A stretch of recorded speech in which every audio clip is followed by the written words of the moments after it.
بسم اللہ الرحمن الرحیم والصلاة والسلام علی سید الانبیاء والمرسلین سید المعصومین و خاتم المعصومین۔ حضرات گرامی، عرفان شاہ کے فتنہ نے اہل سنت کے اندر جس قدر انتشار پیدا کیا وہ بڑے ہی افسوس کا مقام ہے۔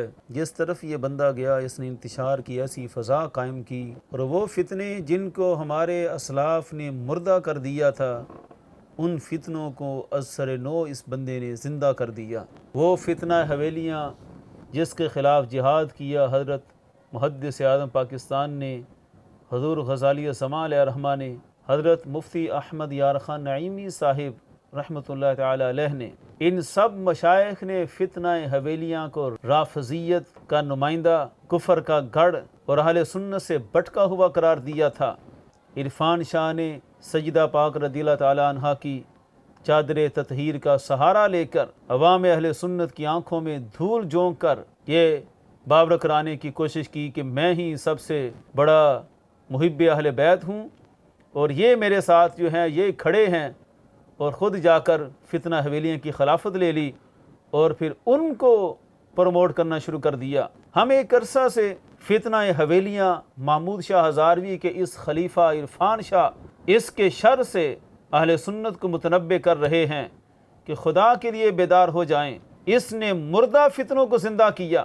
کل تک جن فتنوں کے خلاف جہاد کیا تھا اور قبلہ پیر معروف شاہ صاحب نے اسی فتنہ حویلیاں کے خلاف بھرپور کردار کی وجہ سے اس کو پروموٹ کیا تھا، یہ بھی ہم باقاعدہ بیان کریں گے کہ یہ جو کتاب لکھوائی تھی یہ بھی قبلہ پیر صاحب کی ہی مہربانی تھی کہ ایک لوتی کتاب جو عرفان شاہ نے ساری زندگی میں لکھی وہ کتاب بھی گیا، وہ مختصر سا رسالہ، وہ بھی دراصل فتنہ حویلیاں کے بانی محمود شاہ ہزاروی نے حضرت مفتی احمد یار خان نعیمی صاحب علیہ رحمہ کا رد کیا ہوا تھا، اور قبلہ پیر معروف شاہ صاحب نے اس قرض کو چکانے کے لیے اس عرفان شاہ سے کہا تھا، وہ سمجھتے تھے کہ شاید اصلی حجت الاسلام ہے، یہ حق ادا کرے، تو اس نے وہ قرض چکانے کے لیے، حالانکہ قرض قبلہ پیر معروف شاہ صاحب وہ چکا رہے تھے، وہ کتاب لکھی حضرت امیر معاویہ رضی اللہ تعالیٰ عنہ کی شان میں۔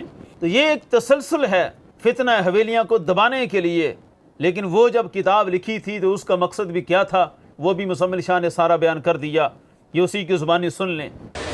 عرفان شاہ سے میں نے پوچھا یار یہ تو کتاب لکھ رہی تھی تو اپنے بابے کی شان میں لکھتا، یہ تو کیا ہے؟ ہم پابند ہیں سورہ اثر کے، اس میں آگے پیچھے نہیں جائیں گے ہم۔ تو نے اگر لکھ رہی تھی اپنی ماں کی شان لکھ دوں، باپ کی شان لکھ دوں۔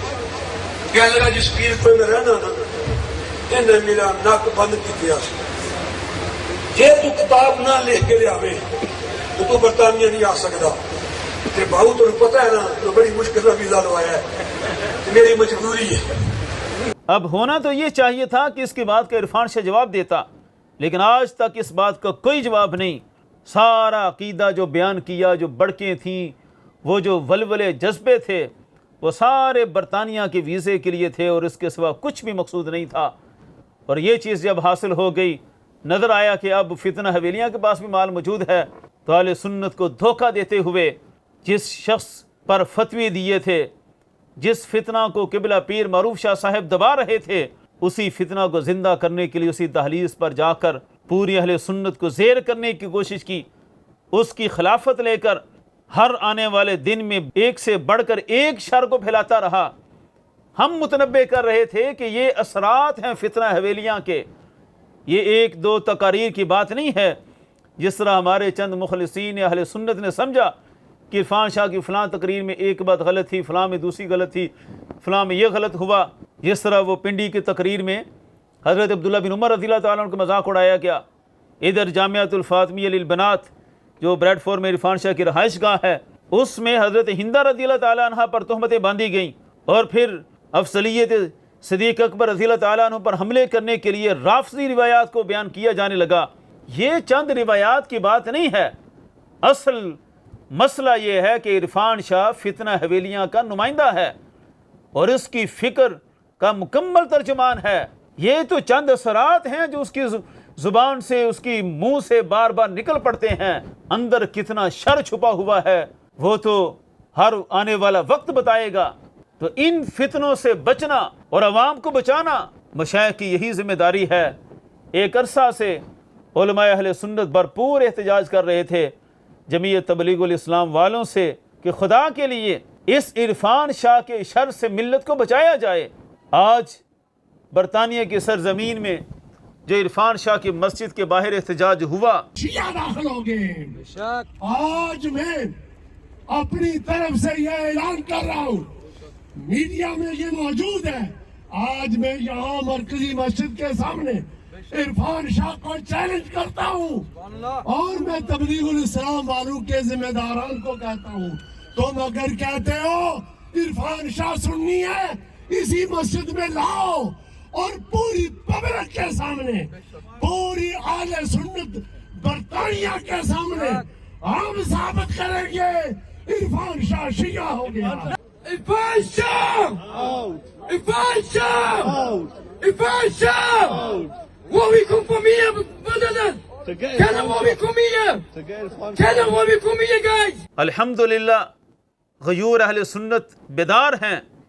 ہم نے تو جمعیت کے سٹیج سے اس کا بیان نکال کر وائرل کیا تھا اور قوم کے سامنے رکھا کہ کہاں ہیں، جمعیت میں بھی تو علماء ہیں، ہم یہاں بیٹھ کر اذان دے رہے ہیں، لیکن جو برطانیہ میں بیٹھے ہیں ان کا بڑا حق ہے کہ وہ بھی اپنی آواز کو بلند کریں۔ اللہ کا فضل ہے کہ اہل سنت کی کھیتی ابھی اتنی بنجر نہیں ہوئی کہ عرفان شاہ شر پھیلاتا رہے اور سارے خاموشی سے سنتے رہیں۔ بیدار مغز اور اہل سنت کے فکر مند حضرات وہ میدان میں نکلے، صدہا خراج تحسین کے مستحق ہیں یہ حضرات، مفتی اسلم بندیالوی صاحب اور مفتی شاہد صاحب۔ یہ تو جمعیت کی مسجد میں جمعہ پڑھا رہے تھے اور واضح کیا کہ ہم احتجاج کریں گے۔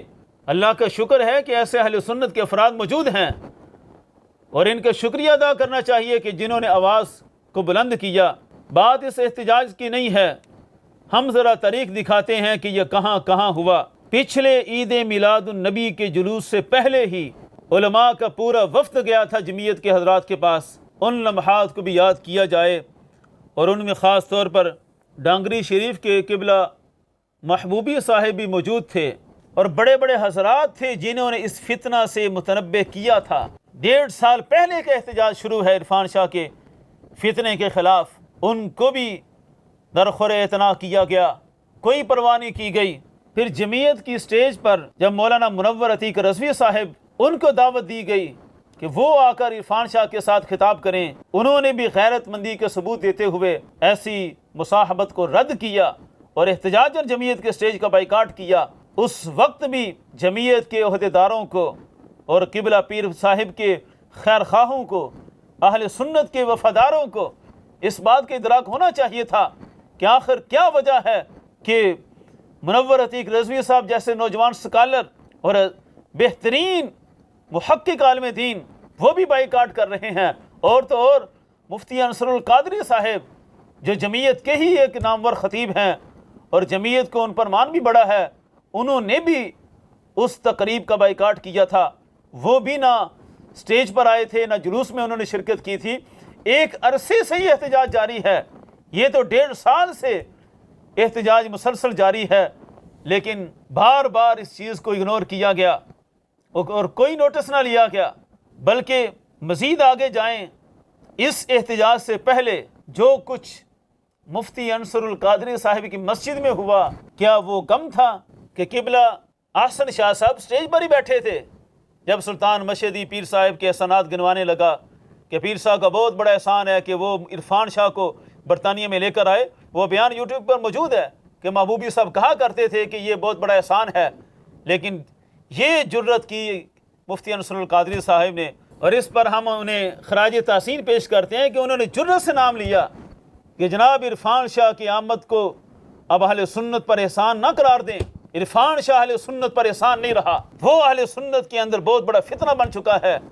تو یہ بھی بہت بڑا ایک نکارہ تھا کہ خدا کے لیے فکر مند ہو جائیں۔ عرفان شاہ کے ذکر سے، عرفان شاہ کے نام سے فتنہ پنپ جاتا ہے۔ یہ بھی بہت بڑا ریفرینڈم ہے کہ جہاں بھی عرفان شاہ کے ذکر ہوا، اہل سنت کے غیور علماء نے اس کے خلاف آواز ضرور اٹھائی۔ جو سمجھتے ہیں کہ فتنہ حویلیاں کتنا بڑا فتنہ ہے، انہوں نے اس شخص کے فتنے کا پردہ ضرور چاک کیا، لیکن پھر بھی اگر کوئی ابہام باقی ہے تو ہمارا مطالبہ ہے کہ کسی طرح چلیں اپنی جمعیت کے علماء کو ہی جمع کریں، اور وہ اصحاب رائے جو دین کے مسائل کو سمجھتے ہیں وہ اپنی رائے دے دیں اور کہہ دیں کہ عرفان شاہ بالکل ٹھیک کر رہا ہے۔ مفتی انصر القادری صاحب سے آن پبلک بیان لیا جائے، وہ بیان کر دیں، پھر بھی کوئی بات سمجھ میں آئے، ورنہ اہل سنت اپنا احتجاج مسلسل جاری رکھیں گے۔ رہی بات کہ عرفان شاہ سے بات چیت کی جائے، واضح رہے کہ عرفان شاہ ایک دو روایت کی بات نہیں ہے، عرفان شاہ سے فتنہ حویلیاں کی خلافت لینے سے لے کر اہل سنت کے جتنے متفقہ عقائد پر اس نے ضرب کاری لگائی ہے، ہر ایک پر اس سے باز پرس ہوگی، اور اس گفتگو کے لیے ایک عرصہ سے علماء کوششیں کرتے رہے، لیکن عرفان شاہ کسی کو سننے کے لیے تیار نہیں تھا۔ یہ برطانیہ سے ہی منور شاہ صاحب بخاری، انہوں نے کتنی دفعہ کوشش کی، وہ ہمارے سے بھی مسلسل رابطے میں رہے، ہم نے تو ہر دفعہ انہیں ویلکم کیا، کتنی دفعہ انہوں نے کہا کہ میں بات چیت کرواؤں گا، ہم نے ہر دفعہ حامی بری کہ جلالی صاحب بیٹھیں گے بات چیت ہوگی، لیکن عرفان شاہ کو جب نظر آتا تھا کہ میری گرفت ہونی ہے تو وہ کسی طور پر بھی بیٹھنے کے لیے تیار نہ ہوا۔ باقی اس کے مناظرے کتنی دفعہ آئے، کتنی دفعہ بھاگے، وہ تو سب ریکارڈ کا حصہ ہے، اور بندہ نچیز نے کتنی دفعہ ان کو بھگایا، وہ بھی سارا ریکارڈ پر موجود ہے۔ اسی طرح منور شاہ صاحب بخاری کے بعد برطانیہ میں ہی اہل سنت کی ایک عظیم ہستی جناب قمر الزمان اعظمی صاحب، انہوں نے بھی بھرپور کوشش کی تھی کہ کسی طرح بات چیت کروائی جائے۔ بندہ نچیز سے ہی فون پر بڑی طویل گفتگو ہوتی رہی ان کے ساتھ۔ آج یہ بھی ہم ریکارڈ کے طور پر عیاں کر دیتے ہیں کہ ہم نے ہر طرح سے حامی بری تھی، ہم نے کہا تھا کہ آپ جلالی صاحب قبلہ کے جملوں کا جرم ثابت کر دیں، قرآن و سنت کی روح سے، اسلاف کی روح سے اتنا بیان کر دیں کہ ان جملوں کی شرعی حیثیت کیا ہے، پھر بات چیت ہوگی۔ انہوں نے عرفان شاہ سے بات کرنے کی پوری کوشش کی۔ عرفان شاہ کی ایک ہی ضد تھی کہ جلالی صاحب کے کفر پر فتویٰ جو لگا ہوا ہے اس پر سائن کر دیں تو میں بات چیت کرنے کے لیے تیار ہوں۔ یہ طریقہ ہے بات کرنے کا؟ فتویٰ لگانے والا وہ مفتی کہ جو فتوے کی اپنی لکھی ہوئی 12 مفتیوں سے تیاری کی ہوئی عبارت نہ پڑھ سکا، اس شخص کے فتوے کفر پر آدمی صاحب سائن کریں اور پھر بات چیت کی جائے؟ جب کفر پر سائن ہی ہوگے تو بات چیت کیا کرنی ہے؟ اور ابھی بھی اگر کسی کو ابہام ہے تو میرا ایک سوال ہے سب پر کہ اگر لفظ خطا سے گستاخی ہے سیدہ پاک رضی اللہ تعالیٰ عنہا کی، تو یہی لفظ خطا اگر سید عالم صلی اللہ علیہ وسلم کے لیے بولا جائے، ان ہستیوں کے بارے میں کیا فتویٰ ہے؟ جس وقت اس بات کا جواب دے دیں گے ہم رجوع بھی کر لیں گے، ہم رجوع کروا بھی لیں گے، لیکن اس بات کو ثابت تو کیا جائے۔ ایک مفتی انا سبی کے فتوے پر دستخط کر دیں اور بعد میں جناب بات چیت کر لیں، ایسے نہیں ہوتا۔ گستاخی اور بنتی ہے تو پھر سید عالم صلی اللہ علیہ وسلم کی بھی بننی چاہیے، لیکن آج تک گولڑے کے بڑوں سے لے کر اس پورے تفصیلی دھڑے کا ایک بندہ بھی اس مسئلے کا جواب نہیں دے سکا۔ اور یہ کام پیر میرے علی شاہ صاحب نے کیا ہوا ہے، وہ کس کس مقام پر کیا ہوا ہے یہ میرا بیان تفصیل کے ساتھ خود ہی سن لیں، ہم بار بار ان باتوں کو دہرانا بھی نہیں چاہتے۔ اب آخری بات یہ بھی بڑی اچھی خبر ہے کہ قبلہ سید احسن شاہ صاحب، انہوں نے اپنے سوشل میڈیا پر بیان میں واضح کیا کہ جمعہ at the central mosque will be led by myself for the foreseeable future, کہ آئندہ وہ جمعہ خود پڑھائیں گے سینٹرل مرکزی مسجد میں جو بریڈ فورڈ میں مرکزی اہل سنت کی مسجد ہے۔ تو مزید بھی انہوں نے اظہار کیا ہے کہ ہم اپنے کنسٹیٹیوشن اور اپنے آئین سے بالکل روگردانی نہیں کریں گے، بلکہ جنہوں نے بھی اہل سنت کے اعتقادات کی خدمت کی ہے ان سب کو ہم پروموٹ کریں گے اور ان کی خدمات کو تسلیم کریں گے۔ تو ہمارا یہی مطالبہ ہے کہ اب عرفان شاہ کو ہمیشہ کے لیے خیر باد کہہ کے اہل سنت کے نظریے کا تحفظ کیا جائے۔ اہل سنت فکر رضا اور فکر مجدد الفسانی علیہ رحمہ کی بستی ہے۔ عرفان شاہ نے اعلی حضرت کا بھی مذاق اڑایا، مجدد الفسانی علیہ رحمہ کا بھی مذاق اڑایا، اور آج کا جو تقریریں کر رہا ہے وہ تو مجدد الفسانی علیہ رحمہ پر مکمل اٹیک کر رہا ہے۔ انبیاء کرام کی خطا اجتہادی کے مسئلے میں وہ انشاءاللہ میں جلد بیان کروں گا۔ وہ اس کی تقریروں کا رخ ایک ہی ہوتا ہے، ایک نئی تقریر رٹ کے آ جاتا ہے عرفان شاہ، پھر 4 مہینے وہی تقریر چلتی ہے۔ تو آج کل جو تقریر کر رہا ہے عرفان شاہ وہ بھی ڈائریکٹ حضرت مجدد الفسانی علیہ رحمہ پر اٹیک ہے، اور اس نے کتنا مذاق اڑایا۔ مشت نمونہ از خروارے پھر میں دکھا دیتا ہوں، یہ جو کہہ رہا تھا کہ لا اجد احدا فضلنی علی ابی بکر و عمر، اس حدیث کے بارے میں کہہ رہا تھا، یہ بھی مجروح ہے، یہ آپ سن سکتے ہیں۔ ہم دلیل دیکھیں گے، ہم دلیل، میں نے کہا اس میں بھی دیکھنا دلیل، اس پہ بھی ذرا ہے، کس پہ؟ لا اجد احدا فضلنی علی ابی بکر و عمر الا جلت حد المفتری، نہیں یہ ٹھیک ہے، یہ ٹھیک ہے، یہ ٹھیک، نہیں یہ ٹھیک ہے، یہ ٹھیک ہے، یہ ٹھیک، نہیں یہ ٹھیک ہے، یہ ٹھیک ہے، یہ ٹھیک۔ اب کتنا مذاق اڑایا اس کو صحیح کہنے والوں کا، اس کو ٹھیک کہنے والوں کا۔ اب ٹھیک کس نے کہا؟ حضرت مجدد الفسانی علیہ رحمہ فرما رہے ہیں، وصحح الذہبی، وہ فرما رہے ہیں کہ ٹھیک ہے۔ اعلیٰ حضرت علیہ رحمہ کا فتاوی رضویہ، آپ فرما رہے ہیں کہ بالکل ٹھیک ہے۔ یہ دونوں سکین حاضر ہیں۔ اتنی مقدس نفوس کا نام لیے بغیر عرفان شاہ مذاق اڑاتا ہے، تو کیا ایسے شخص کو کسی ممبر پر بیٹھنے کی اجازت دینی چاہیے؟ یہ تو ساری زندگی کسی ممبر کا حل نہیں ہے، ہمیشہ ہمیشہ کے لیے اہل سنت کے ممبر و محراب اس سے پاک کیے جائیں۔ اللہ تعالی ہم سب کو اہل سنت کی خدمت کی توفیق عطا فرمائے، اپنے اسلاف کی قربانیوں کو یاد رکھتے ہوئے ان کے دیے ہوئے ورثے کا تحفظ کرنے کی توفیق عطا فرمائے۔ تاجدار ختم نبوت زندہ باد، زندہ باد، تاجدار ختم معصومیت زندہ باد، زندہ باد۔ توحید و رسالت کا نعرہ دنیا میں لگانے نکلے ہیں، اللہ